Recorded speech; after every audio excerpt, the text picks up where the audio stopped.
Bismillahirrahmanirrahim. Assalamualaikum warahmatullahi wabarakatuh. Al-Fatihah ila hadratin Nabi Muhammad sallallahu alaihi wasallam wa ala anbiya'i wal mursalin wa ala ashabihi ashabil akhyar wa lidina wa lidikum wa ahwatina wa ahwatikum wa ahwatil muslimin al-jami' min al-futuh wal-qunut was-salat wal-tasbih bisal Fatihah wa salihah wa ila hadratin Nabi Muhammad sallallahu alaihi wasallam. Alhamdulillahirabbil alamin.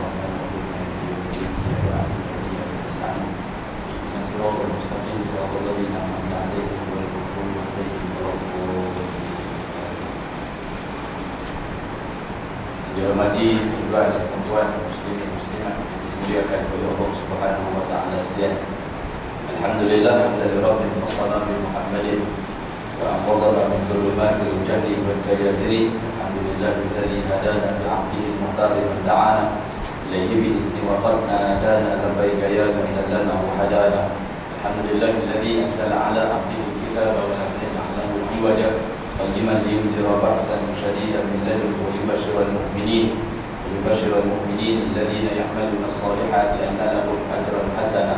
اللهم أنت ربي لا إله إلا أنت خلقتني وأنا عبدك وأنا على عهدك ووعدك ما استطعت أعوذ بك من شر ما صنعت أبوء لك بنعمتك علي وأبوء بذنب فاغفر لنا فإنك لا يغفر الذنوب إلا أنت.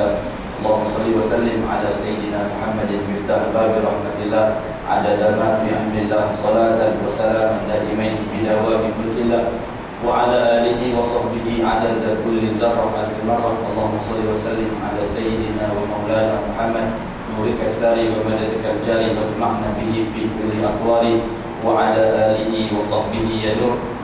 أما بعد فإن أصدق الحديث كتاب الله وخير الهدي هدي محمد صلى الله عليه وسلم وشر الأمور محدثاتها وكل محدثة بدعة وكل بدعة ضلالة وكل ضلالة في النار. وكما قال رسول الله صلى الله عليه وسلم اللهم فقهنا في الدين وعلمنا التأويل اللهم ارزقنا فهم النبيين وحفظ المرسلين وإلهام الملائكة المقربين في عافية يا أرحم الراحمين آمين يا رب العالمين. Alhamdulillah, bersyukur kita kepada Allah Subhanahu wa taala kerana dengan limpah kurnia dan biradah daripadanya kita dapat bertemu sekali lagi pada pagi ini bagi meneruskan kuliah duha kita yang sudah terhenti untuk sekian lamanya dengan Ramadannya, dengan Syawalnya. Kita bertemu di dalam bulan baru 2 bulan kita tidak bertemu, barulah kita sambung balik pada pagi ini dengan keberkatan daripada Allah Subhanahu wa taala. Alhamdulillah kita diberikan kekuatan, nikmat kesihatan untuk sama-sama kita bersyukur di atasnya. Mudah-mudahan dengan nikmat kesihatan, dengan nikmat kesejahteraan dan keamanan yang diberikan oleh Allah Subhanahu wa taala ini kepada kita tidak akan menjadi hujah kepada kita kenapa kita tidak datang ke rumah Allah, kenapa kita tidak datang menyembah Allah, kenapa kita tidak berada di dalam majlis ilmu Allah Subhanahu wa taala untuk kita mendengar sebahagian daripada ayat-ayatnya, untuk kita mendengar sebahagian daripada sabdaan baginda Rasulnya, mendengar sebahagian wasiat, tausiah, nasihat daripada salafun salih. Mudah-mudahan ianya memberikan manfaat serta faedah, membantu untuk mendekatkan diri kita kepada Allah Subhanahu wa taala. Mudah-mudahan tidak ada saat yang berlalu, tidak ada minit yang berlalu, tidak ada jam dan hari yang berlalu, tidak ada minggu dan bulan yang berlalu, bahkan tahun yang berlalu dalam kehidupan kita, melainkan semuanya mendekatkan diri kita kepada Allah Subhanahu wa taala. Muslimin muslimat yang dimuliakan oleh Allah Subhanahu wa taala sekalian, insya-Allah pada pagi ini kita akan menyambung perbincangan kita, perbahasan kita, perkongsian ilmu di antara kita dalam bab yang ke-12 yang membicarakan tentang solat sunat dalam seharian di bawah kitab yang menjadi rujukan kita 1000 amalan sunnah sehari semalam. Setelah mana kita membicarakan pada kuliah yang lalu bab yang ke-11 berkaitan dengan solat dengan sutra, iaitu dengan menyediakan pembatas di hadapan kita untuk mengikuti sunnah yang ditinggalkan oleh baginda Nabi kita Muhammad sallallahu alaihi wasallam yang kita sebutkan berkaitan dengan faedah menerapkan sunnah sutra ini dengan meletakkan kita, sama ada tas tangan, sama ada kain dan sebagainya. Yang pertama bertujuan untuk sesungguhnya sunnah tersebut, iaitu menggunakan sutra ketika solat, menjaga solat agar menghalang lalu lalang sesiapa yang boleh mengganggu solat. Jadi bila ada sutra, mudah-mudahan tidak ada orang yang datang lintas di antara kita dengan sutra. Jadi orang yang tengok sutra tu, contohnya macam kita jadikan botol air ni sebagai sutra, orang akan lalu di bahagian hadapan. Lalu di tengah-tengah ni maknanya memang kawan tu memang tak khabib tu ya. Jarak di antara kita dengan sutra cuma 3 hasta. Lalu itu juga yang dia nak pilih, maknanya dia ni memang betul-betul tak betul lah. Yang kedua, mencegah pandangan daripada melihat orang yang lalu lalang. Kalau kita pilih tiang, contohnya dalam masjid disebutkan, kita pilih tiang, mata kita tidak terlalu lihat. Kerana ia merupakan satu bentuk larangan tegasan daripada Nabi SAW. Hadis yang diriwayatkan oleh Imam Muslim yang disebutkan oleh Imam Nawawi dalam Riyadhus Shalihin, semoga mata kamu tidak dijungkil pada hari kiamat Allah Subhanahu wa taala, kata Nabi SAW, akibat liarnya mata kita ketika kita sedang mendirikan solat di hadapan Allah Subhanahu wa taala. Kalau dalam solat mata kita liar, maka sudah tentu di luar solat mata kita akan lebih lagi liar. Jadi kita jaga solat kita, mata kita tidak liar dalam solat. Mudah-mudahan perbuatan mata tidak liar di dalam solat boleh dibawa keluar dalam kehidupan kita seharian, untuk kita fokuskan hanya kepada tempat sujud. Fa innahu aqrabu ila al-khusyuk, kata Nabi SAW, kerana memandang ke tempat sujud itu akan mendekatkan kamu kepada khusyuk. Dan yang ketiga, faedah menerapkan sutra ini ialah orang yang solat memakai sutra telah memberikan kesempatan bagi orang untuk lalu lalang, maka tidak perlu dijauhkan orang-orang yang berlalu lalang di hadapannya. Jadi dengan adanya sutra di hadapan kita, maka kita memberikan peluang kepada orang lain untuk apa? Untuk lintas di hadapan kita. Kalau mereka mempelajari macam mana kita belajar dan mereka mengetahui tentang besarnya akibat dosa orang yang melintasi di hadapan orang solat, maka kita yang mengerjakan solat tanpa sutra, seolah-olah kita telah memberikan halangan kepada orang untuk lintas, sedangkan dia ada hajat yang perlu dia lintas di hadapan kita untuk keluar meninggalkan masjid serta surau. Dengan kita mengamalkan sunnah sutra, maka kita telah memudahkan orang lain. Kita juga dapat solat dengan tenang, kita juga dapat solat dengan baik, dan orang lain juga dapat keluar dengan melintasi di hadapan kita dalam keadaan yang baik. Yang paling penting, meninggalkan solat di hadapan laluan masuk ataupun laluan keluar. Itu yang paling penting. Kita yang sering ke masjid, contohnya pada hari Jumaat, kita akan tengok bila sampai saya nak sembahyang sunat, terburu-buru. Ada saja yang duk kira nak sembahyang sunat depan pintu atas alasan senang, lepas bagi salam, Assalamualaikum warahmatullahi, Assalamualaikum warahmatullahi, boleh keluar tuyuk. Apa salahnya kita cari tempat yang baik, tempat meninggalkan makruh. Di antara makruhatis salat, di antara perkara-perkara yang dimakruhkan dalam mengerjakan solat ialah solat di hadapan pintu masuk ataupun pintu keluar daripada masjid ataupun surau. Hindarkan tempat yang sebegitu, sebab kita akan memberikan halangan kepada orang. Nanti kalau orang lintas, kita akan kata, kawan ni tak tahu, kata orang duk sembahyang, kira nak lintas. Yang dia sembahyang depan pintu, dia tak kira. Sedangkan orang yang lintas pun kata, kawan ni pun bodoh juga, dia tahu kata sini pintu keluar, tempat ni juga dia nak sembahyang. Kawan ni kata kawan ni bodoh, kawan yang sembahyang kata kawan yang lintas bodoh. Jadi tak tahu siapa yang bodoh. Tapi kata Imam Ibn Hajar Al-Asqalani, dosa melintas di hadapan orang yang mengerjakan solat akan balik kepada orang yang mengerjakan solat di hadapan pintu. Itu disebutkan pada kuliah yang lalu. Kata Imam Ibn Hajar Al-Asqalani dalam Fathul Bari, sesungguhnya dosa orang yang melintasi di hadapan orang yang mengerjakan solat akan dibalikkan kepada orang yang mengerjakan solat di hadapan laluan pintu masuk ataupun pintu keluar. Muslimin muslimat yang dimuliakan oleh Allah, baik pagi ini kita akan melihat sunnah yang berikutnya untuk kita terapkan dalam kehidupan kita. Kata Nabi SAW dalam sebuah hadis yang diriwayatkan oleh Al-Imam, yang disebutkan oleh Al-Imam As-Suyuti dalam kitabnya Rahsia Alam Barzakh dan Rahsia Alam Kematian, Bahawa sesungguhnya kata Nabi SAW, penerapan sunnahku ini adalah memberikan pencerahan di alam barzakh kelak. Mengamalkan sunnah Nabi. Kita dah baca ni 1000 amalan sunnah. Tak payah sampai 1000 lah kalau dapat kita amalkan, kata Nabi SAW. Disebutkan oleh Al-Imam As-Suyuti dalam tajuk kepelbagaian masalah pada malam pertama berada di dalam alam barzakh.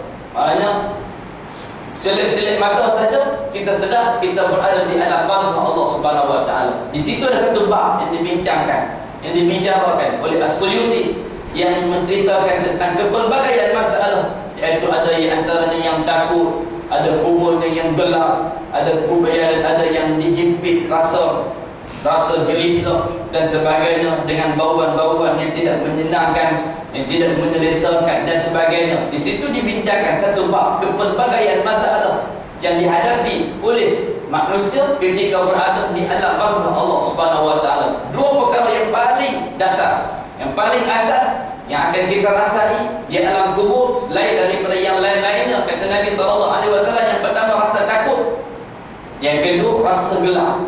Kita duduk dalam rumah gelap dan kita rasa tak selesa, gelap. Kalau kita nak tidur pun kita nak ada sedikit cahaya. Kita tak boleh. Kita masuk dalam gua, contohnya kita akan rasa sesak nafas.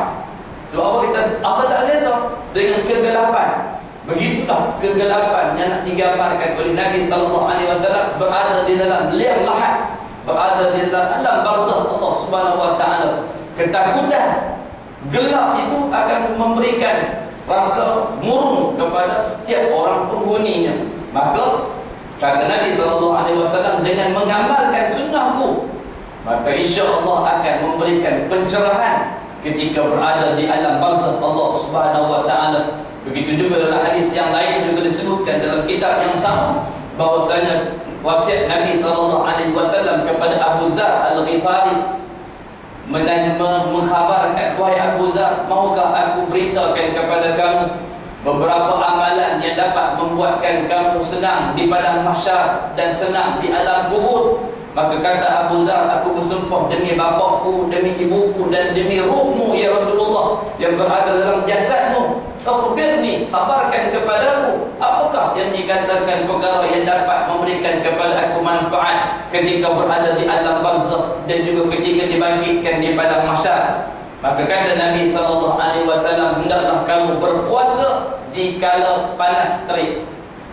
Maknanya musim kemarau. Kita di Malaysia ada musim kemarau yang taklah panjang, taklah sampai musim panas macam di Yaman, macam di negara-negara Arab dan lain-lainnya. Tapi kita ada juga musim panas yang kita rasa hari itu panas, yang kita rasa musim kemarau yang hujan tak turun seminggu 2 minggu.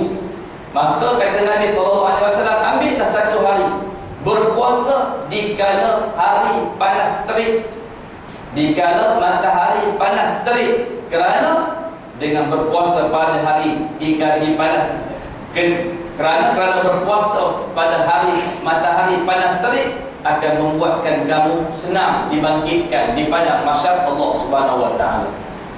Berpuasa di kala hari panas terik mampu untuk memberikan kesenangan ketika berada di padang mahsyar Allah Subhanahu Wa Taala. Yang kedua, kata Nabi SAW kepada Abu Zar, hendaklah kamu bangun mengerjakan 2 rakaat di penghujung kegelapan malam.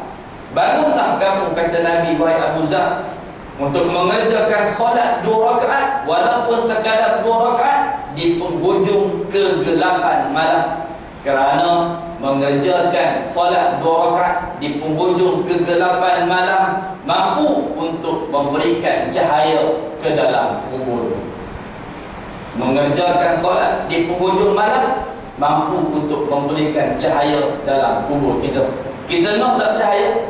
Kalau kita nak cahaya, rajin-rajinkanlah, hilangkanlah kemalasan, hilangkanlah kesegaran. Sekarang subuh sekitar 5.50, asalnya tidur sampai 5.30 pun cukup lah kot. 5.30 bangun, 10 minit kita rasa ambil masa untuk bersuci dan berwudu. 5.40 asalnya dah boleh berada di atas tikar sejadah untuk kita mengerjakan solat 2 rakaat.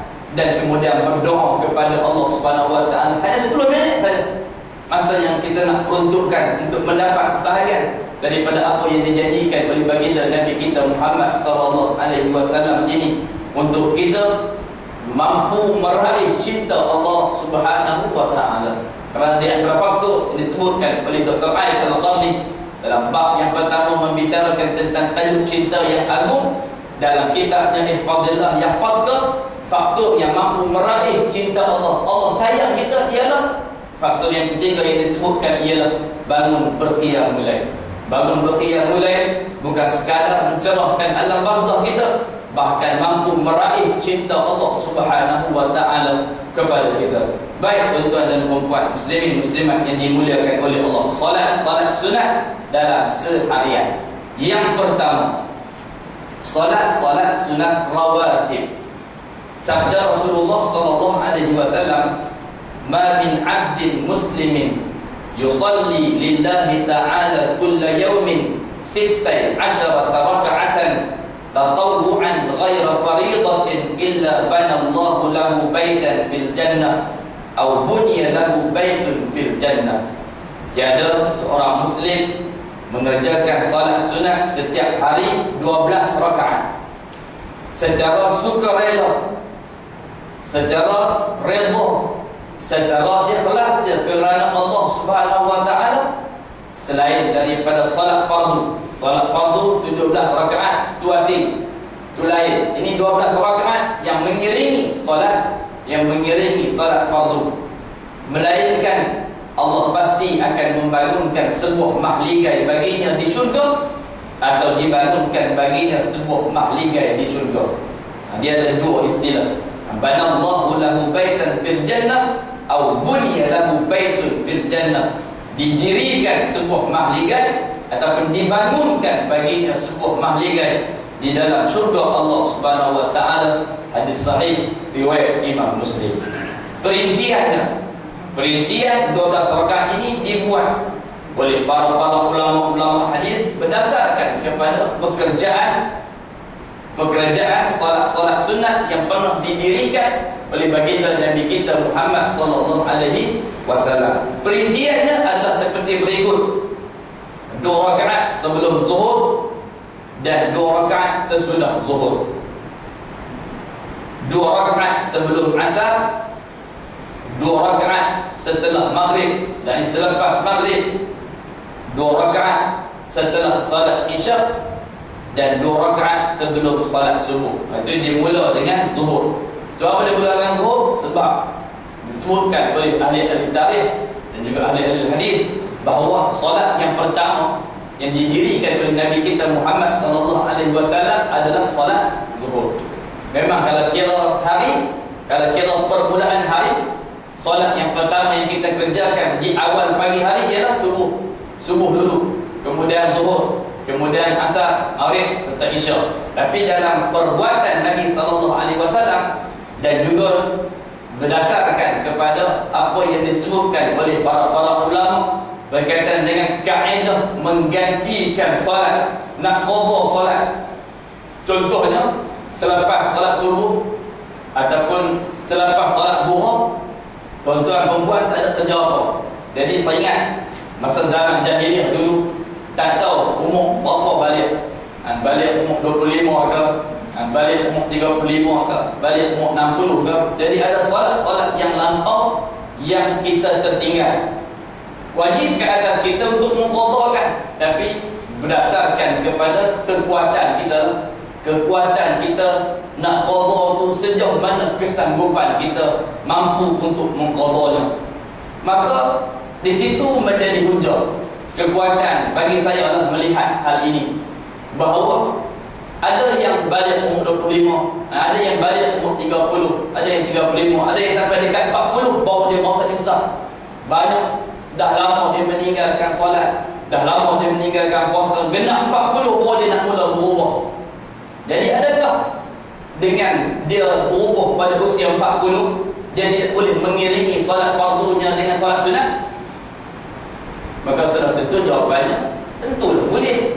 Takkanlah dia setiap kali lepas zuhur dia tak boleh buat sunat, Zuhur dah, Qabliyah tak boleh, tak boleh. Dia kena buat zuhur lagi. Berapa belas tahun dah dia tinggal. Kalau kita katakan dia balik usia 15 nak sampai ke 40. 15 ke 20 dah 5 tahun. 20 nak ke 40 dah 20 tahun. 25 tahun dia meninggalkan solat. Takkan dia nak qadha sunat tak dapat dikerjakan. Situ jadi macam satu tak logik pula. Maka setelah itu dia akan buat macam biasa. Dia akan buat macam orang yang buat. Macam orang yang balik umur 15, dia mula dengan fardu, dia buat sunat mula fardu. Cuma bila ada masa yang kosong, dia akan ganti. Dia akan ganti solat-solat yang dia rasa, yang lalu dia akan solat zuhur qadha, solat asar qadha, maghrib qadha. Bila masa dia rasa dia ada peluang, dia nak buat ganti. Dan di atas sikap itu, contohnya 40, selama 10 tahun dia buat sunat qadha.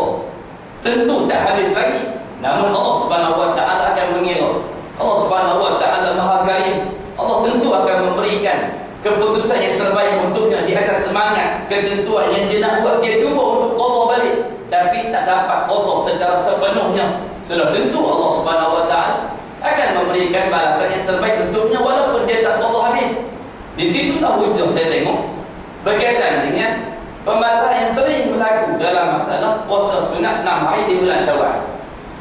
Tiap-tiap tahun ada orang yang bertanya, tiap-tiap tahun ada orang yang berselisih, tiap-tiap tahun ada ustaz ataupun tok guru yang syadid, keras dalam mengeluarkan fatwanya berkaitan dengan puasa sunat 6 hari. Fatwa yang syadid, yang keras ialah tidak boleh puasa sunat 6 hari. Mesti qadha dulu habis. Kawan ni berbelah tahun dah. Bukan sahaja yang tahun tu 7 hari dia tak sembahyang, dia tak puasa. No. Dia mula puasa umur 25, dia tinggal berapa belah kali puasa lah. Dia tak boleh kena qadha. Dia kata tak sah untuk mengerjakan ibadat sunat melainkan bagi saya fatwa tu terlalu berat. Sebab kalau menurut cara cakap ahlul hadis ni, dia kata bukan kita yang nak bagi pahala. Al-Quran menyebutkan amran min indina, satu arahan itu, perintah itu datang daripada kami. Maknanya bukan satu orang untuk guru tu yang akan berikan pahala. Yang akan memberikan pahala adalah Allah Subhanahu wa taala. Kalau saya suka untuk ambil yang kedua, yang ketiga juga saya tak kisah. Yang kedua rasanya lebih tepatlah untuk kita mengasingkan di antara ibadat sunat dengan ibadat fardu. Syawal hanya ada 30 hari ataupun 29 hari sahaja. Dan qadha itu berlanjutan sampai kita mati. Kalau dia kata balik, awak tahu kan nak mati bila? Ini bukan soal tahu nak mati bila. Ini kekuatan saya nak ambil apa yang Nabi kata, siapa puasa Ramadan kemudian menyambung dengan 6 hari di bulan Syawal, faka'annama shama dahra, maka sesungguhnya dia dihitung sebagai puasa setahun. Saya nak ambil ibadat puasa setahun, jadi saya nak ambil dulu 6 hari di bulan Syawal. Kalau ada masa saya akan qadha dalam bulan Syawal. Kalau tak ada lagi, kalau habis Syawal open house, sampai semalam ada open house lagi. Hari ni pun ada lagi, sambung lagi. Sambung lagi Syawal, Zulqa'dah, Zulhijjah, open house tak habis. Dulu kita ingat, saya jenis puasa sunat 6 ni 15 hari last. Bahawa dah open house dah penuh lah. Kita dah turuti lah. Kerana kawan-kawan apa semua sekolah apa yang ikut open house. Jadi 15 hari ke atas, jangan kata aku lah, aku nak puasa 6. Tiap-tiap 10 hari terakhir, lagi banyak. Lagi sampai nak kena ambil satu ahad pula. Untuk apa? Untuk nak apa? Nak selesaikan puasa sunat 6 hari. Nak ambil fadilat tu. Jadi puasalah sunat dulu 6 Syawal, kemudian qadha lah sepanjang masa sampailah kita bertemu dengan Ramadan yang akan datang. Qaul yang ketiga mungkin agak lemah sedikit, iaitu mencantumkan niat qadha, niat Syawal. Kalau Allah bagi qadha, Allah bagi qadha. Kalau Allah bagi Syawal, dapat Syawal. Tapi kompon dapat qadha, tak dapat Syawal. Dapat dua-dua, Wallahu a'lam. Perintah juga datang daripada Allah. Namun ada pendapat yang datang mengatakan untuk niat qadha dapat sekali dengan fardu. Muslimin muslimat yang dimuliakan oleh Allah Subhanahu wa taala, maka bagi yang tertinggal solat, maka disarankan kepadanya kalau nak mula qadha zuhur dulu. Contohnya waktu zuhur ni lapar, tak ada apa di rumah, anak pun tak hantar cucu untuk main dengan tok nek dah hari ni, dengan maktuk dah hari ni, asal ni nak buat qadha, nak buat sekali semua. Mula dengan apa? Disunatkan mula dengan zuhur. Sebab perbuatan solat yang pertama yang Nabi buat di atas muka bumi ini ialah solat zuhur. Buat zuhur, asar, maghrib, isyak, tutup dengan subuh, kemudian tidurlah. Lebih kurang macam itulah cara untuk menggantikan qada. Namun kalau nak buat lepas zuhur buat, lepas asar buat, terserah. Cuma kalau nak ambil di antara waktu lepas zuhur, waktu yang bukan waktu solat. Kebanyakan orang biasanya yang saya jumpa dalam kes-kes ganti solat ni, biasanya dia akan buat, kita akan sarankan untuk dia buat sesudah fardu solat. Lepas buat subuh yang kedua, subuh qada. Lepas buat zuhur qada. Lepas buat asar qada. Lepas buat maghrib qada. Lepas buat isyak qada. Namun kalau nak buat di waktu yang lain, nak rangkumkan semua sekali, nak impulkan semua sekali. Contohnya nak buat di waktu malam, bangkit pagi pukul 2 pagi, 3 pagi, 4 pagi, nak buat qada. Mula dengan apa? Mula dengan zuhur dulu, asar, maghrib, isyak serta subuh. Muslimat yang dimuliakan oleh Allah, ini yang perincian. 2 rakaat sebelum zuhur, 2 rakaat sesudah zuhur, 2 rakaat sebelum asar, 2 rakaat setelah maghrib, 2 rakaat setelah isyak, 2 rakaat sebelum subuh. Ini berdasarkan kepada hadis-hadis Nabi sallallahu alaihi wasallam. Sementara untuk solat sebelum maghrib dan juga sebelum isyak, tak ada dalam. Untuk solat sebelum maghrib 2 rakaat dan juga sebelum isyak 2 rakaat ada disebutkan dalam hadis Nabi SAW, juga disebutkan oleh Imam An-Nawawi dalam Riyadhus Shalihin, hadis sahih bagi Imam Muslim, iaitu kata Nabi SAW, untuk setiap solat itu ada solat sunat yang mengiringinya. Faf'al liman sya', kerjakanlah bagi siapa yang menginginkan. Maknanya di situ tiada perbahasan, cuma Nabi kadang-kadang buat, Nabi kadang-kadang tak buat. Tapi yang rawatib yang Nabi tak tinggal yang ni. Untuk 2 rakaat sebelum maghrib, 2 rakaat sebelum isyak, ada tempat nak buat, tak payah kata apa. Ada tempat tak nak buat, lepas kuliah sembahyang boleh, dipersilakan. Faf'al liman sya', kata Nabi, buatlah bagi siapa yang menginginkan. Contohnya jadi Lumpur ni, kebanyakan tempat di Selangor juga, kebanyakan tempat selepas kuliah isyak, lepas kuliah maghrib, biasanya memang sama ada tempat yang azan, ada tempat yang tak azan, ataupun ada tempat yang minta laluan waktu jam bunyi, kita stop kuliah, dia akan azan dulu. Selepas habis, dia akan qomat terus. Tapi ada satu masjid tu kita nampak cantik juga, menarik. Dia punya disiplin yang diterapkan di masjid itu, iaitu di Masjid Sayyidina Hamzah, Batu Muda, Sentul. Masjid itu saya ada kuliah maghrib Sabtu malam minggu yang ketiga. Sabtu malam minggu yang ketiga, Masjid Sayyidina Hamzah, Batu Muda, Sentul. Masjid tu dia memang, waktu saya pergi awal-awal kuliah, lepas kita bagi kuliah, saya duduk. Nasib baiklah IJK itu dia suntik, dia bisik, Ustaz, baru sembahyang sunat. Dia apa? Sembahyang sunat dulu. Maknanya dia mungkin lepas kuliah, lepas kita kuliah, mungkin ada yang setengah makmum, setengah jamaah tu dia ketika kita di penghujung nak melabuhkan diri, dia mula bangkit nak pergi sembahyang apa. Semua berlakunya tu sebab dia tahu saat itu imam tu bila dia akan ambil mat, dia akan qomat kuih. Ya, sedangkan dia daripada maghrib tadi ikut kuliah, lepas habis tiba-tiba isyak masuk. Pasal apa?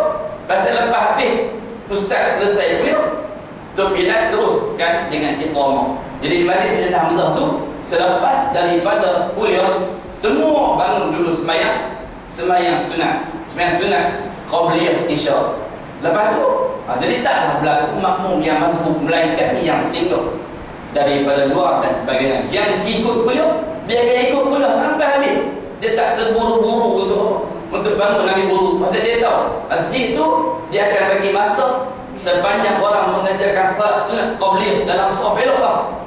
Kemudian barulah dia akan mengazankan iqamah. Itu benda yang saya rasa menarik untuk dipraktikkan di mana-mana tempat bagi mengelak 2 perkara. Yang pertama, bagi mengelak jamaah bangun awal sebelum kita tutup dengan tasbih kifarah. Dan yang kedua, bagi mengelakkan jamaah yang ikut majlis ilmu tiba-tiba dia masbuk dalam solat isyak. Muslimin muslimat yang dimuliakan oleh Allah, peliharalah nasihat yang datang dari Rasulullah SAW dengan tetap mengerjakan solat sunat sebanyak 12 rakaat sekadar mana kemampuan kita.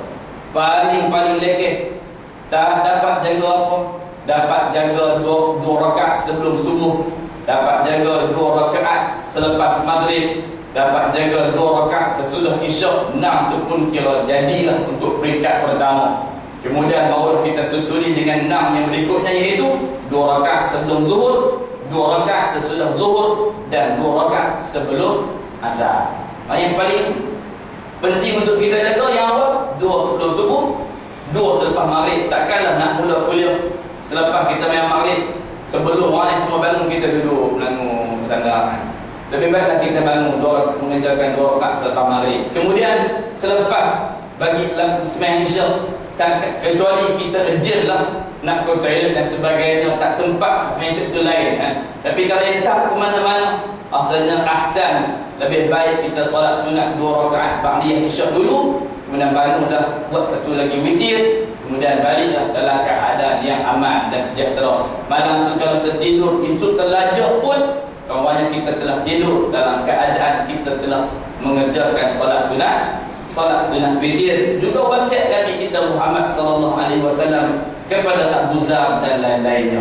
Itu yang pertama, solat sunat rawatib. Jaga 12 rakaat sunat rawatib dengan baik. 2 rakaat sebelum subuh. Dalam hadis yang sahih disebutkan oleh Nabi sallallahu alaihi wasallam, raka'atul fajri khairun minad dunya wa ma fiha. Mengerjakan 2 rakaat sebelum subuh itu, kata Nabi sallallahu alaihi wasallam, lebih baik daripada dunia dan seisinya.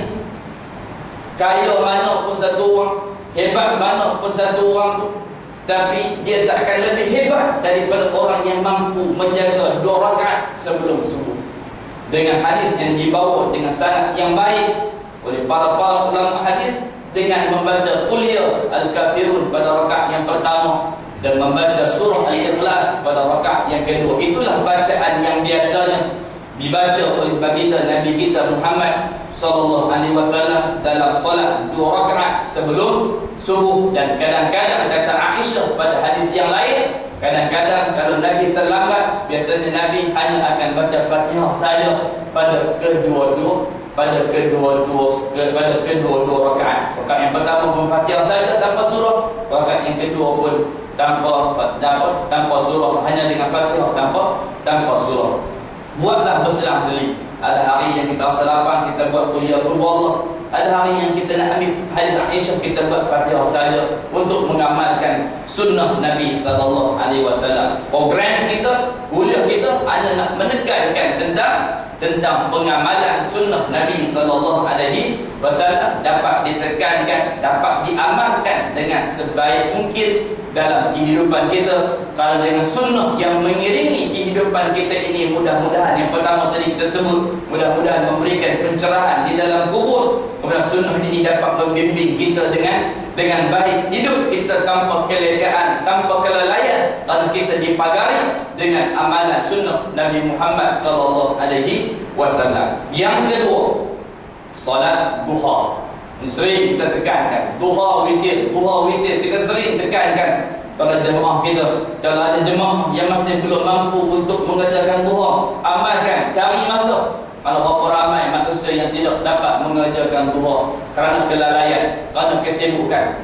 Saya duduk di 3 buah sekolah, kita tahu tidak ada satu orang pun, bukan nak kata kita buat, kita pun kadang-kadang ada hari yang tertinggal kerana sibuk, tapi kita tahu memang tidak ada orang yang datang ke surau untuk mengerjakan solat duha, start daripada buah besar sampai tukang kebun.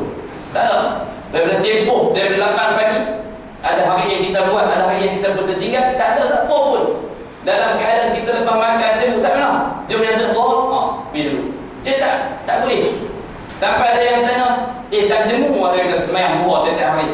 Ini bukan cerita jemu, ini Nabi minta untuk jaga. Aku ni pun cuma mampu jaga 2, sedangkan Nabi 8. Kata Aisyah 4 biasanya jarang ditinggal oleh Nabi sallallahu alaihi wasallam. Kita nak jaga 2 rakaat solat sunat duha. 2 ni pun bukan yang pertama kita kerjakan kerana sunnah, yang kedua ni kerana ada tuntutan untuk sihat tubuh badan. Tak perlulah pamoga ke, boleh nak amalkan sebagai sentimen.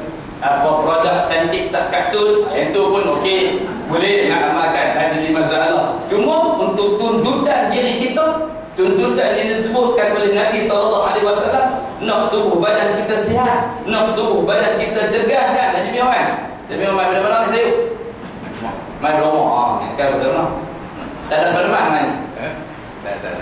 Tak ada orang terbang ni. Depa bagi tu kat sini. Solat ini sebanding dengan 360 sedekah.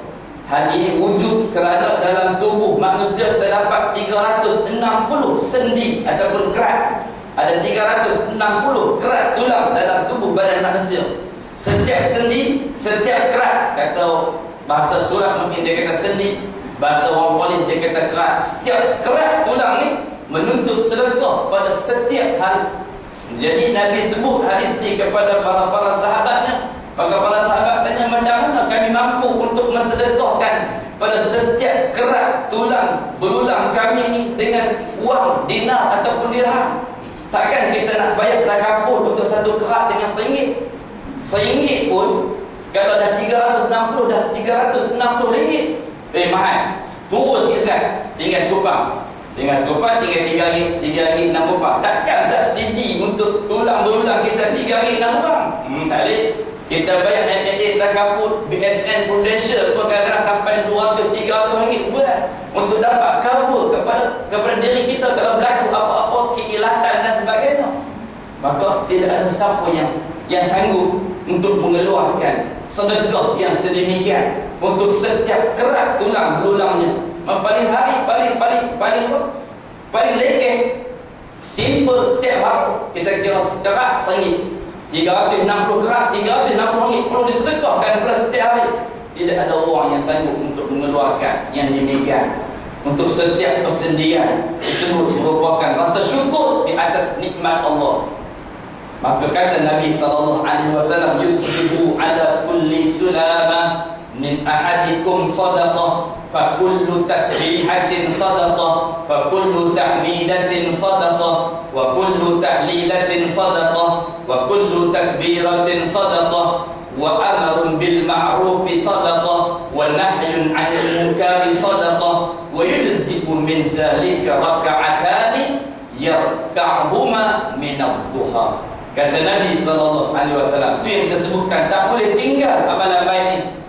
Kalau kita tak jaga solat, kalau kita tak jaga solat berjamaah, kalau kita tak jaga majlis ilmu, bila masa kita nak buat benda ni? Yang Nabi katakan bahawa sesungguhnya setiap pagi pada setiap ruas persendian kerat tulang kami itu ada hak yang perlu ditunaikan, iaitu sedekah. Setiap pagi saja, bangun pagi, setiap kerat tulang belulang kita menuntut sedekah daripada kita. Setiap tasbih itu sedekah. Ini Nabi balas balik asbabul wurud hadis tadi. Sebab keluarnya hadis ni bila Nabi sebut tentang masalah persendian yang memerlukan sedekah pada setiap hari, dan para sahabat bertanya kepada Nabi, di manakah kami nak mengambil wang sebanyak itu untuk kami mengeluarkan sedekah kepada kami, sedangkan kami ini fakir, sedangkan kami ini miskin, kami tak mampu untuk mengeluarkan sedekah kepada setiap kerat tulang belulang yang ada pada badan kami. Maka kata Nabi SAW, setiap tasbih itu sedekah, setiap tahmid itu sedekah, setiap tahlil itu sedekah, setiap takbir itu sedekah. Jadi subhanallah, alhamdulillah, wala subhanallah, alhamdulillah, la ilaha illallah, Allahu akbar adalah sedekah. Amrun bil ma'ruf, mengajak manusia kepada kebaikan, wa nahyun 'anil munkar, mencegah manusia, menasihati kawan-kawan, sahabat-sahabat daripada kemungkaran adalah sedekah. Dan semua itu kata Nabi SAW dicakupi, diselesaikan cuma dengan kamu mengerjakan 2 rakaat salat sunat duha. Semua ni, mana kalau kadang-kadang tak tempat tasbih tak cukup, tahmid tak cukup, tahlil tak cukup, takbir tak cukup, mengajak manusia kepada kebaikan pun tak cukup, mencegah manusia daripada kemungkaran pun tak cukup. Kadang-kadang kita yang terlanjur sekali, join sekali dalam kemungkaran dan kemaksiatan, maka semua itu dicakupi dengan hanya mengerjakan 2 rakaat salat sunat duha, kata Nabi SAW.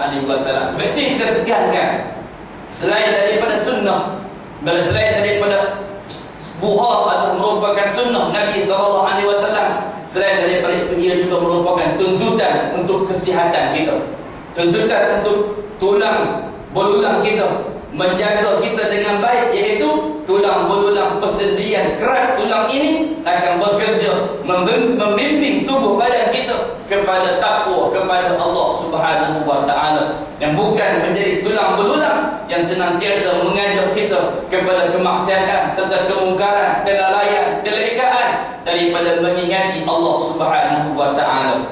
Begitu juga berdasarkan dalam riwayat yang dikeluarkan oleh Abu Hurairah radhiyallahu taala anhu, hadis tadi hadis sahih riwayat Imam Al-Bukhari dan Imam Muslim muttafaqun alaih, bahwasanya dia berkata, "Awsani khalili," ini hadis ini masyhur, sangat terkenal. "Awsani khalili sallallahu alaihi wasallam bisalasin, bisiyami salasati ayamin min kulli syahrin wa raka'atayil duha wa an utira qabla an yarqud." Aku telah diberikan wasiat oleh kekasihku, kata Abu Hurairah radhiyallahu taala anhu, dengan 3 perkara.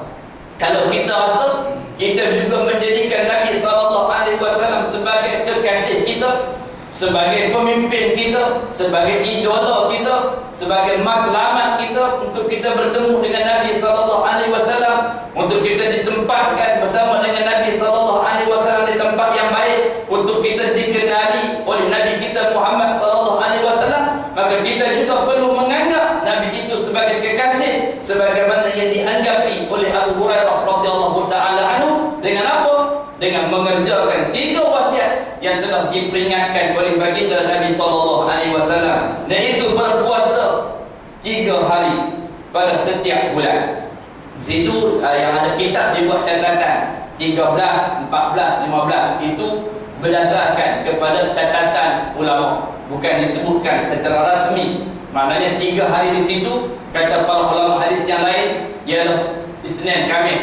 Isnin boleh, Isnin, Khamis, Isnin boleh, Khamis, Isnin, Khamis boleh. 13, 14, 15 ni dinamakan dengan puasa hari putih. Bagi yang ada buku boleh buat catatan. 13, 14 ni dinamakan dengan Siyam Ayyamil Bid, puasa hari putih ataupun puasa hari cerah, di mana bulan mengambang 13, 14, 15 disunatkan puasa. Tengok kalender 13, 14, 15 boleh mula puasa. Tak kira lah 13, 15 itu berlaku pada Khamis, Jumaat, Sabtu, ataupun Sabtu, Jumaat, Sabtu, Ahad, Sabtu, Ahad, Isnin, tak kira. Dia tak kira hari apa. 13, 14, 15 dinamakan puasa hari putih. Boleh kita berpuasa 3 hari sekaligus, ataupun kita boleh puasa yang dinamakan dengan puasa hari hitam, Ayyamis Sud, puasa hari hitam, bukan hari itu hitam, malam tu bulan gelap, iaitu 27, 24 dan 29. Di mana bulan tu dia ada bulan mengambang 13, 14, 15, dia ada bulan mengecil, bulan hitam pada 27, 24, 29 mengikut hari. Ada ulama mengatakan kalau bulan tu macam contohnya Syawal sampai 30, tengok kalender, jangan dihisap boleh puasa daripada 28, 29 dan juga 30. Tapi yang mudah untuk kita bercakap tentang puasa hari hitam ialah 27, 28 dan 29. 30 tu dinamakan dengan hari Syak. Syak berada dalam bulan ni, ataupun Syak berada dalam bulan yang lain. Muslimin muslimat yang dimuliakan oleh Allah. Itu yang pertama. Yang kedua, 2 rakaat salat sunat duha. Yang ketiga, salat witir sebelum aku tidur, kata Abu Hurairah. Jadi contohnya lah, kalau tak mampu nak puasa 3 hari setiap bulan, yang asa susah, asa sibuk, asa bab puasa ni memang tak mampu. Ramadan 6 Syawal okey, lain-lain bulan tak ada kekuatan, open house tak habis sekian. Jadi takkan tak boleh ambil 2. Daripada 3 takkan tak boleh ambil 2, duha dengan witir. Kalau daripada witir puasa tak sempat, takkan tak boleh ambil 1. Pilih salah satu antara duha dengan witir untuk dapatkan apa yang penuh disabdakan. Jangan tinggal semuanya, kata Sayyidina Habib Umar bin Muhammad bin Hafiz. Satu amalan sunnah tu, kalau tak dapat nak dikerjakan semuanya, kata Habib Umar, ambil sedikit untuk kita jadikan sebahagian daripada dinamakan dinamakan sebagai satu benda yang sebati dalam dalam kehidupan. Duha ni sebati dalam kehidupan, menjadi mendarah daging dalam kehidupan. Itu istilah mendarah daging dalam kehidupan. Duha mendarah daging, witir mendarah daging. Solat sunat rawatib ni dia menjadi benda yang kita tak set pun, tapi dia akan ada masa kita akan mampu untuk dapat buat benda tersebut sebelum waktu itu berakhir meninggalkan kita. Waktu solat sunnah duha adalah bermula 15 minit setelah terbitnya matahari sehingga solat zuhur. Waktu itu bermula setelah matahari naik segala. Dan yang dikatakan dengan matahari mula menyengat tu boleh buat kurungan waktu afdal. Maknanya bermula matahari mula naik tu ada dibicarakan dua. Kata Imam Ramli, matahari sedang naik itu dinamakan dengan isyraq. Naik segala itu dinamakan dengan isyraq. Bil isyraq tu kata Al-Imam Ibn Hajar Al-Haytami, isyraq tu duha, duha tu isyraq. Kata Imam Ramli, dah isyraq tu lain, duha tu lain. Padahal benda tu sama sahaja menurut perbincangan para ulama yang terkemudian, yang antara isyraq dan juga duha. Kemudian waktu yang afdal untuk kita kerjakan duha, maknanya kita boleh buat 2 kali, buat 4 rakaat. Maknanya waktu matahari naik tu 8 jam 8 tu dah mula buat. Dah satu. Kemudian kita berkemah pun nak mandi lah semua. Matahari menyengat sikit. Agak kalau terkeluar, terbakar sikit apa ni tangan. Waktu itu waktu afdal. Waktu afdal untuk mengerjakan solat sunnah. Buat lagi 2 rakaat, dapat 4. Kalau tak dapat buat awal, dapat buat jam 11, dapat buat jam 10, alhamdulillah. Jadi kita dapat tunaikan 2 rakaat. Kalau 4 lagi baik, 8 lagi baik. Menurut Imam Ramli, dia ada 12 rakaat. 4 rakaat isyraq, 8 duha. Menurut Imam Ibn Hajar, isyraq ada 12, 4 kita ada 8 saja yang dikerjakan oleh Nabi sallallahu alaihi wasallam. Jumlah rakaat paling sedikit adalah 2 rakaat, manakala jumlah maksimumnya adalah 8. Ini menurut pendapat Imam Ibn Hajar Al-Haytami Al-Makki. Ada pendapat yang lain menyatakan bahawa jumlahnya maksimum solat sunnah tidak terbatas. Ini qaul yang lain, qaul yang jarang-jarang kita dengar. Dia ada batasan. Banyak mana sanggup buat, kalau tak ke mana kita tak bicara lah. Bab tak terbatas ni. Ambil hak 8 jadi pun masa jangan tak tentu lagi kan.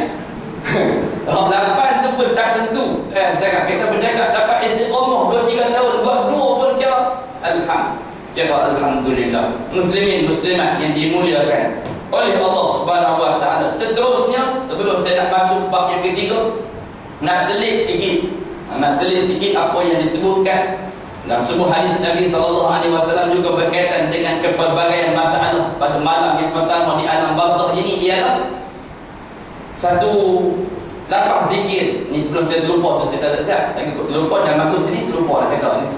Dah sampai ilham nak cerita dah siap. Iaitu lafaz zikir la ilaha illallah al-malikul haqqul mubin. Semua pernah dengar. Cuma dalam nasyid contemporary, nasyid Malaysia ni, dia ada tambah sikit di hujung tu nak lagi sedap. La ilaha illallah al-malikul haqqul mubin Muhammadur Rasulullah sadiqul wa'dil amin. Ada yang macam la ilaha illallah, la ilaha illallah al-malikul haqqul mubin Muhammadur Rasulullah sadiqul wa'dil amin. La ilaha illallah. Saya tengok. Macam mana lagu dia? Ada satu lagi lagu. Sadiqul wa'dil amin. La ilaha illallah al-malikul haqqul mubin Muhammadur Rasulullah sadiqul wa'dil amin. La ilaha illallah al-malikul haqqul mubin Muhammadur Rasulullah sadiqul wa'dil amin. La ilaha illallah al-malikul haqqul mubin Muhammadur Rasulullah sadiqul wa'dil amin. Yang di hujung tu ada penambahan daripada para ulama, daripada para ahli nasyid, mungkin untuk mencantikkan lafaz zikir tu. Bukan zikir tadi ni tak cantik, cuma nak bagi ikut lahan, gaya, rima bahasa tu bagi cantik. Tapi yang ada dalam hadis ialah la ilaha illallah al-malikul haqqul mubin. Disebutkan oleh Abu Nu'aim, disebutkan oleh Al-Khatib dalam Ar-Ruwat, diambil daripada 2 riwayat, daripada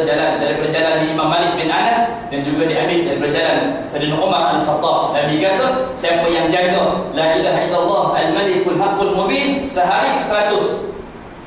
3 tak ada Ustaz? Tak ada. Hadis ni dia tak sebut 3, 7, dia 100.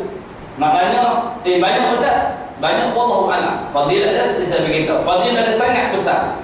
La ilaha illallah al-malikul haqqul mubin sehari 100. Pilihlah lepas subuh 10, zuhur 10, asar 10, maghrib 10, isyak 10, selesai. Kali 10 apa 20 dapat 100. Ataupun lepas subuh tu pegang di tasbih, la ilaha illallah al-malikul haqqul mubin, la ilaha illallah al-malikul haqqul mubin, la ilaha illallah al-malikul haqqul mubin. Tapi kalau kita nak nasyid tadi, la ilaha illallah 3 jam tak bikin. Sampai 3 jam lalu dia kurang lah kan. Jadi dia ada berlaku apa, dia ada berlaku nak ambil fadilah sehari 100. Mudah-mudahan kita dapat, saya juga dapat mengamalkannya insya-Allah. Fadilah dia ada 3 kata Nabi. Siapa yang jaga la ilaha illallah al-malikul haqqul mubin, dia ada 3 fadilah.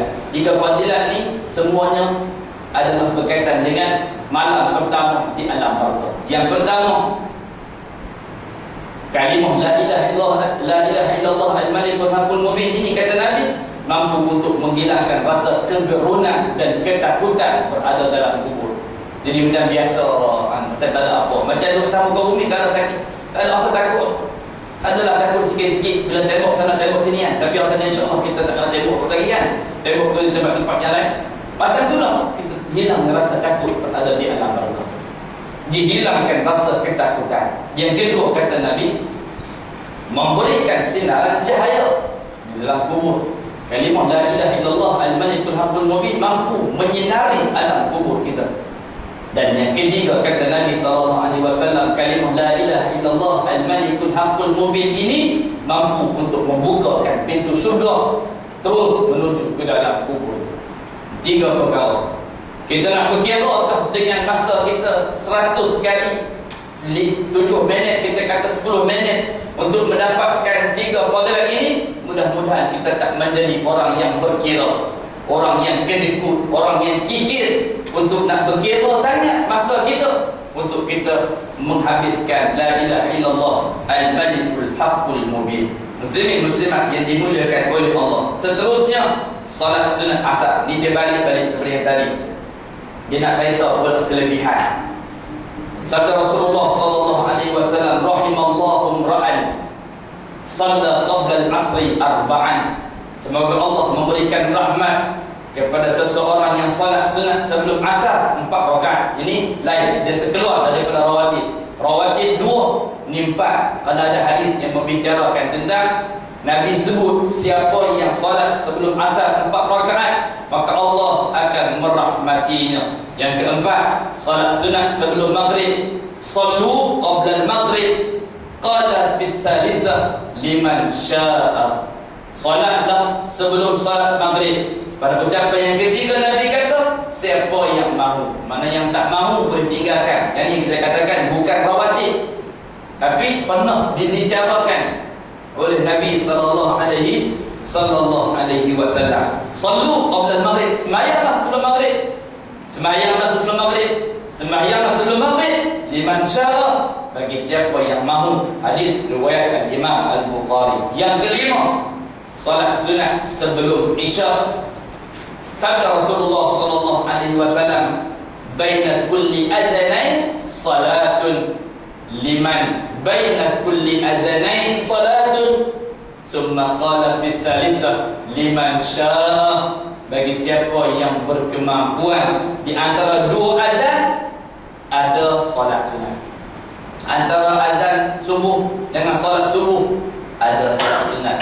Antara azan zuhur dengan fardhu zuhur ada salat sunat. Antara azan asar dengan salat asar ada salat sunat. Antara azan maghrib dengan fardhu maghrib ada salat sunat. Di antara azan isya dengan salat isya ada salat sunat. Ini Nabi sebut 3 kali. Baina kulli azanain salatun. Baina kulli azanain salatun.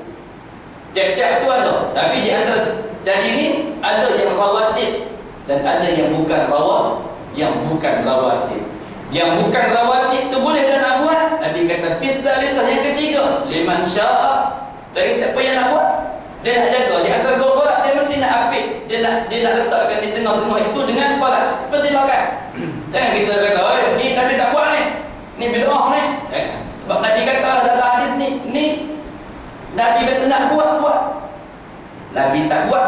Dan kalau Nabi buat, Nabi kata boleh buat bagi siapa yang bergemar, bagi siapa yang mahu. Dan Imam An-Nawawi berkata, yang dimaksudkan dengan dua azan ialah, ini mungkin semua faham insya-Allah, yang dikatakan dengan dua azan iaitu antara azan dan juga iqamah. Dalam istilah hadis dinamakan dengan azanain. Dua azan. Azan yang pertama azan di luar, azan yang kedua ialah azan untuk memanggil jamaah untuk masuk ke dalam shaf untuk menunaikan solat, untuk menunaikan solat fardu. Wallahu a'lam. Kalau ada apa-apa yang boleh kita bicarakan, boleh kita bicarakan sebelum kita menangguhkan kelas kita ini. Wallahu a'lam. Ya, Assalamualaikum. Salam. Kalau kita lihat tadi, waktu doa sangat panjang. Sekiranya kita cakap, boleh kita lepas selepas subuh? Boleh. Ya. Setiap solat yang ada masanya yang ditentukan, maka boleh dikerjakan pada waktu yang lain secara umum. Sama juga dengan witir. Witir ada dua pendapat. Pendapat yang pertama, witir pernah dikerjakan oleh Nabi sebelum tidur.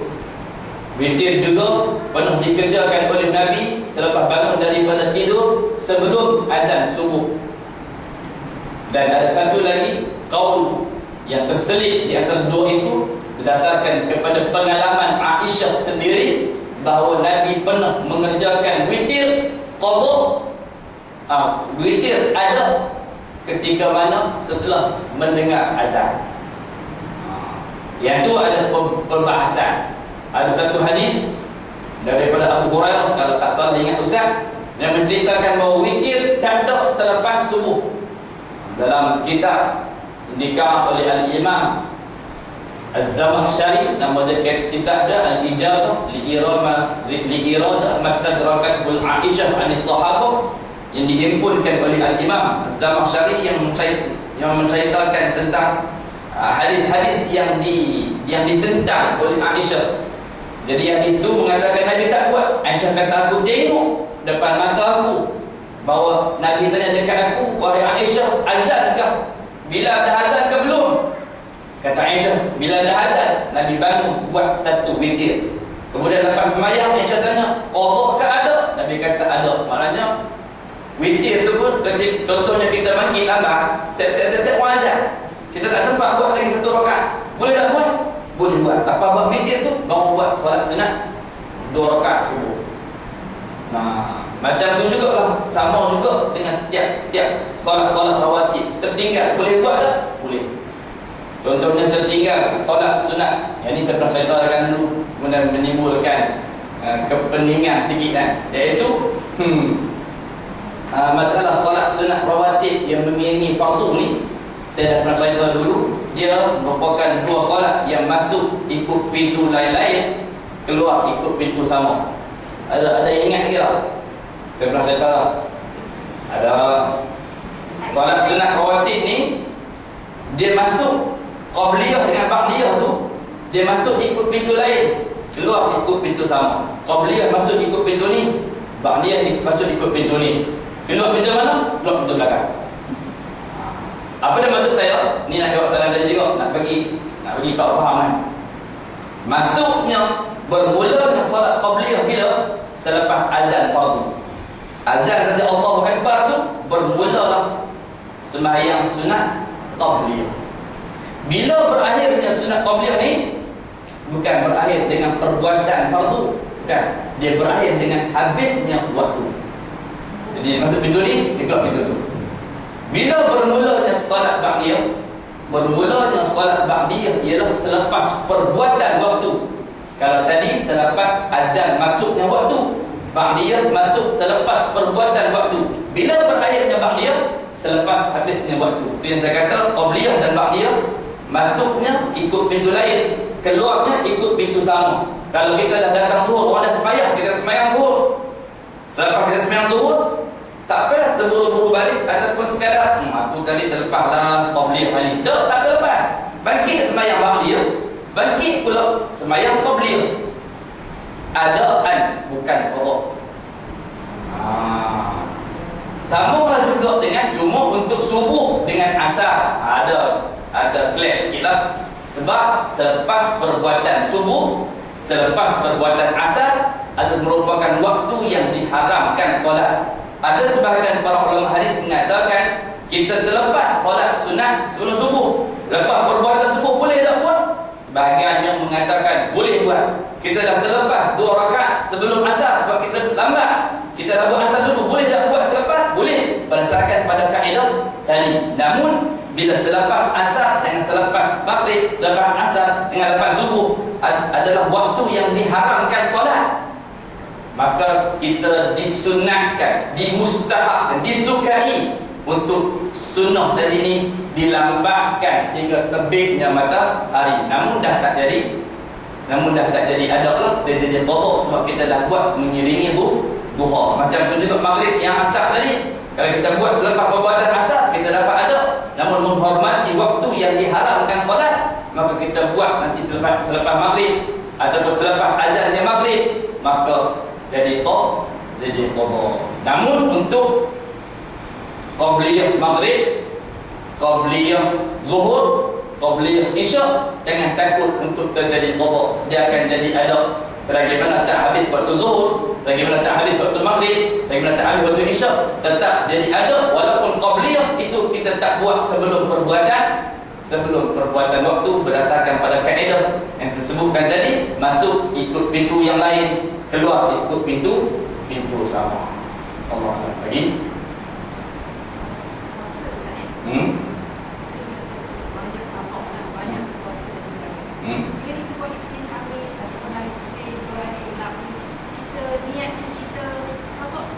Boleh.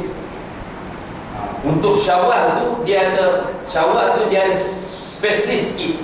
Namun untuk hari-hari yang lain, yang saya kata tadi tu, dia ada pendapat yang ketiga yang mengatakan boleh niat qada, niat Syawal. Tapi untuk Syawal sebab dia ada spesialis, kita tak mahu kan, kita tak mahu cantum. Tapi untuk Isnin Khamis saya syorkan untuk dicantumkan. Qada, nak niat qada dan niat puasa Isnin, nak sunat Isnin. Niat qada, niat puasa sunat hari Khamis. Niat qada, niat juga puasa sunat hari putih 13, 14, 15. Niat qada, niat juga puasa sunat hari hitam 27, 28, 29. Untuk hari-hari Isnin, Khamis, hari putih, hari hitam, saya syorkan untuk kita cantumkan di antara sunat dan juga qada. Namun untuk hari-hari tertentu yang ada istilah yang Nabi sebut, seperti puasa sunat 6 hari, seperti puasa sunat hari Arafah yang ada ganjaran pahala yang sangat besar, saya syorkan untuk kita tak payah niat qada, niat sunat semata-mata untuk mendapatkan ganjaran tu. Sebab kalau Arafah kita akan bertemu, Isnin Khamis kita akan jumpa selalu kan. Puasa hari putih, hari hitam kita akan jumpa setiap bulan. Tapi Arafah jumpa setahun sekali, 6 Syawal jumpa setahun sekali. Itu kita dahulukan yang sunat tu daripada kita niat qada. Namun untuk niat qada seperti biasa, asas niatnya mesti bermula sebelum terbit fajar. Malam hari kena niat. Jangan terlanjur kalau dah nak puasa dan duk niat nak qada, nak sunat, jadi kita niat selepas subuh, tak dapat qada, dapat sunat. Sebab masa niat fardu dan sunat berbeza kan. Puasa fardu qada kena niat pada malam hari sebelum daripada terbit fajar. Niat puasa sunat dibolehkan sebelum tergelincir matahari. Contohnya hari ini, bangkit mai tadi tak makan apa, sarapan apa kalau subuh tadi tak makan apa, mai kuliah ni pun tak makan apa lagi dan tak melakukan perkara yang membatalkan puasa. Balik rumah, saya tengok tak ada apa pula mak nak masak ini. Apa makan apa? Kami makan nasi lemak mak. Apa makan mak nak puasa. Niat puasa boleh tak? Boleh. Sebab itu perbuatan yang pernah dilakukan oleh Nabi kan. Sebab apa sunat? Puasa sunat terjadi macam tu sebab kehidupan Nabi, kita pernah sebutkan kata Aisyah, keluarga Nabi tak pernah kenyang 3 hari berturut-turut. Jadi ada sahaja hari yang Nabi lapar. Jadi ada hari Nabi selepas pulang daripada masjid sekitar jam 11 pagi, Nabi balik ke rumah, Nabi tanya dekat Aisyah, adakah makanan untuk kita makan hari ini wahai Aisyah? Dengan cara kata hari ni kita tak ada apa nak makan, walau sekeping roti, walau sekeping roti, walau sebiji tambah, walau sebelah tambah, walau sebelah tambah, maka Nabi niat puasa. Sebab tu niat puasa sunat, dia boleh niat selagi mana tak melakukan perkara ni. Kalau berbalah ayam 3-4 kali haram, balik rumah tak ada apa nak makan, niat puasa tak jadilah. Bagi mana tak melakukan perkara yang membatalkan puasa, dia boleh niat sebelum tergelincirnya matahari bawah. Ada satu lagi soalan ni lain sikit. Solat sunat hari raya Aidilfitri, kalau sekiranya tak sempat melakukan, boleh buat selepas tu. Aidilfitri tak sempat buat Sampai yang dia nak pergi ke sana jauh. Jadi dia dah pergi sana, orang dah sembahyang, kalau dia balik rumah dia buat boleh. Sampai bila? Sampai sebelum matahari lah. Sampai sebelum tergelincir. Masuk betul zuhur habis lah. Masa untuk solat sunat Aidilfitri. Cuma yang berjamaah, yang disusuli, yang ditutup dengan 2 khutbah tu semua sunat. Sebab tu surau ada 3 orang pun bayang sunat hari raya dan sebagainya. Boleh. Cuma yang dalam Aidilfitri takbir ihram tak payah ikut. Tak payah. Kita dah pergi dah terima dah. Allah dah takbir yang ke-7. Dah mula baca Fatihah. Kita pilih Allah. Tak payah. Tapi untuk salat jenazah perlu. Kita pergi terima dah Allahu Akbar. Kita mendapat Allahu Akbar, dia Assalamualaikum warahmatullahi. Kita kena yang pertama Fatihah. Imam bagi salam, kita masbuk takbir, Allahu Akbar pula. Salawat. Yang ketiga doa. Jangan kita bimbing dah masbuk apa ni solat jenazah, Allahu Akbar, Allahu Akbar imam, kita Allahu Akbar, imam Assalamualaikum, kita Assalamualaikum, jangan. Tak boleh apa. Sebab takbir ihram dalam jenazah fardu. Takbir yang 7 dalam hari raya adalah sunnah. Wallahu a'lam. Mudah-mudahan Allah Subhanahu wa taala memberkati dan merahmati kita, insya-Allah. Tutup majlis kita dengan tasbih kifar wa suratul asr. Allahu Akbar. Asyhadu an la ilaha illa anta astaghfiruka wa atubu ilaik. Bismillahirrahmanirrahim. Wal 'asri innal insana lafi khusr illa alladziina aamanu wa 'amilus shalihaati wa tawassaw bil haqqi wa tawassaw bis sabr.